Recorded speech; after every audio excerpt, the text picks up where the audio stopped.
আমরা চলুন একটা সুন্দর একটা সমাজ চিন্তা করি, যেই সমাজের মধ্যে খারাপই থাকবে না, প্রতিরোধ গড়ে তুলব। প্রতিরোধের জন্য প্রথম কথা হলো প্রিভেন্টিভ করতে হবে, মেয়েকে পর্দা করতে হবে। কি করতে হবে বলেন? পর্দা করতে হবে। এরপরে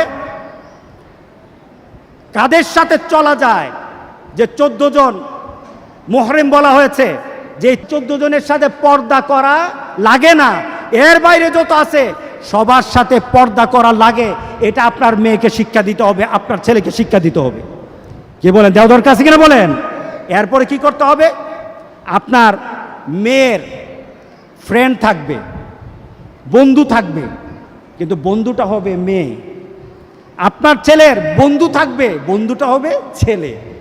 মেয়ের কোনো ছেলে বন্ধু থাকবে না, ছেলের কোনো মেয়ে বন্ধু থাকবে না। এটাকে আপনার সার্চ করে বের করতে হবে আপনার ছেলের বন্ধু কারা। ঠিক আছে কিনা বলেন? আপনার মেয়ের বন্ধু কারা বের করতে হবে।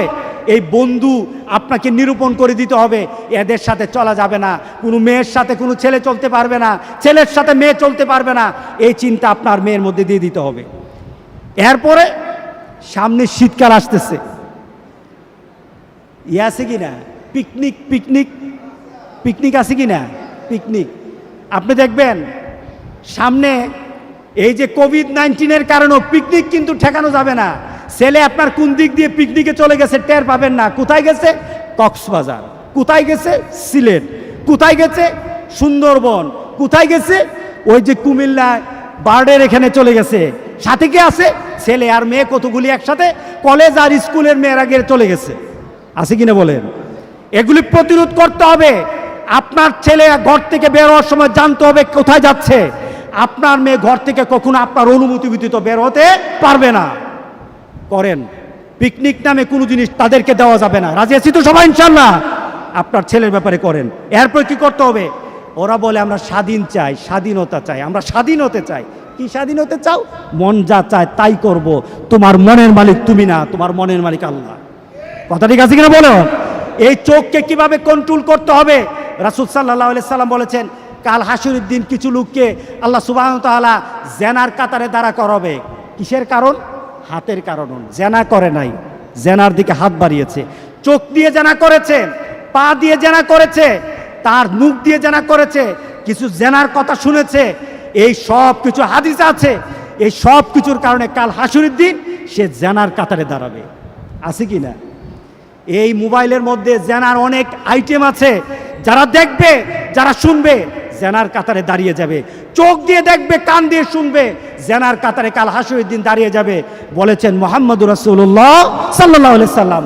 মনে মনে রাসূল বলেছেন, শুধু তাই নয়, মনে মনে মনে মনে চিন্তা করো, পাশের বাড়ি কারোর সাথে যদি একটু মিলতে পারতাম, কাছের বাড়ি কারোর সাথে যদি একটু সঙ্গোপনে বসতে পারতাম, পাশের বাড়ি কারোর সাথে যদি পীড়িত করতে পারতাম, ভালোবাসা করতে পারতাম, মনে মনে চিন্তা করলা, তোমার ঘরে ঘরে ঘরে বসে চিন্তা করলা।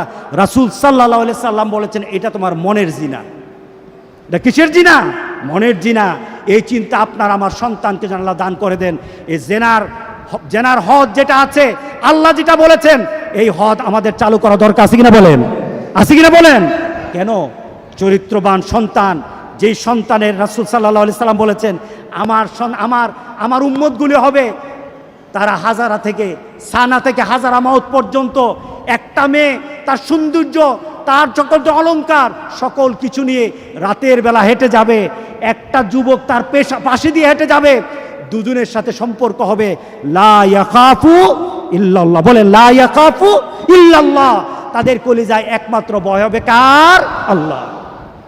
আল্লাহু আকবার, আল্লাহু আকবার, আল্লাহু আকবার। দরকার আছে কিনা বলেন? আমি এই ধরনের মানুষের জীবনটাকে আমি কোনো কল্যাণের মনে করি না। যেই মানুষটা তার প্রত্যেকটি মুহূর্তে, প্রত্যেকটি কাজে আল্লাহ এবং রাসূলের নীতি মানতে পারে না, এই লোকটাকে আমি কল্যাণকামী মানুষ মনে করি না। আল্লাহ আমাদের সবাইকে বানিয়ে দিক। প্রথম কথা হলো পর্দা। প্রথম কথা কি? আপনার মেয়ের পর্দা দরকার আছে কিনা বলেন? আছে কিনা বলেন? কুল্লিল মুমিনিনা ইয়াগুদ্দু মিন আবসারিহিম কুল্লিল মুমিনাতি ইয়াগুদুনা আবসারিহিন্না। আল্লাহ বলেছেন, যুবকদেরকে বলতেছেন, পুরুষদেরকে বলতেছেন, নারী দেখেছো? চাইয়া থেকো না। ফতুয়া কি? একবার তাকাইলে অসুবিধা নাই, তোমার এই ফতুয়া কাজ হবে না, একবারও তাকাতে পারবে না। তোমার সামনে নারী আছে, চোখটা নিচের দিকে নামিয়ে দাও, তোমার চোখটাকে আল্লাহ সুবহানাহু ওয়া তাআলা জান্নাতে ঢুকিয়ে দিবেন। প্রত্যেকটি যুবক এই চরিত্রের হও। কুল্লিল মুমিনাতি ইয়াগদুদনা মিন আবসারিহিন্না, প্রত্যেকটি মেয়ে তার চোখটাকে পর পুরুষ থেকে নিচের দিকে নামিয়ে দাও। রাসূল সাল্লাল্লাহু আলাইহি সাল্লামের সামনে একটা লোক আসলো, পুরুষ লোক আসলো। পুরুষ লোকটা অন্ধ ছিল, পাশে ছিল মহিলারা তখন দাঁড়ানো, তাদের মুখের নেকাব খোলা ছিল, তারাও স্বাভাবিক ছিল, তাদের চোখগুলি স্বাভাবিক গতিতে ঘুরতেছিল। রাসূল সাল্লাল্লাহু আলাইহি সাল্লাম মহিলাদেরকে বললেন, চোখগুলি নামাও, চোখগুলি নামাও। ইয়া রাসূলুল্লাহ, সে তো অন্ধ, আমাদেরকে দেখে না। সে অন্ধ, দেখে না, কিন্তু তুমি তো দেখো, তুমি তো দেখো, তোমার চোখটা নামিয়ে দাও। এটা কার কথা? মুহাম্মদুর রাসূলুল্লাহ। নীতিটা কার? যদি বলেন নীতিটা কার? এই নীতিতে চরিত্রবান সন্তান যদি বাংলাদেশে গড়া যায়, তাহলে বাংলাদেশ থেকে জেনা, বেবিচার, ধর্ষণ উঠবে। নতুবা 2-3-এর মিছিল করে এই বাংলাদেশ থেকে জেনা ওঠানো যাবে না, ধর্ষণ ওঠানো যাবে না। আল্লাহ সবাইকে হেফাজত করুক, আমিন বলি, আমিন বলি। আজকে যখন কথা বলি, বিশ্বাস করেন আমার ভিতরে কলিজার মধ্যে ব্যথা লাগতেছে, আমি যন্ত্রণায় ভুগতেছি। কারণ আজকে মহিলাদেরকে মর্যাদা দেওয়া হচ্ছে না আমাদের সমাজে। আবার এক শ্রেণীর যারা ইসলাম বুঝে না, ইসলাম মানে না, ইসলামের নীতি জানে না, আল্লাহ রাসূলকে কোনো ধরনের তার আদর্শ বানায় নাই, এই নীতিগুলি শাহবাগে দাঁড়িয়ে বলে মোল্লাদের যত দোষ, দর্শনের জন্য কার দোষ? যত দোষ মোল্লারার। এরা ওয়াজ করে, খুতবা দেয়, এরা আসলে কোনো ধরনের নারীর মর্যাদার জন্য কথা বলে না, এরা আসলে ইসলাম বুঝে না, এর জন্য কথা বলে। তাদের জন্য আল্লাহর কাছে হেদায়েত কামনা করি, আমিন বলি সবাই। Rose TV 24. Enjoy by listening to the Holy Quran.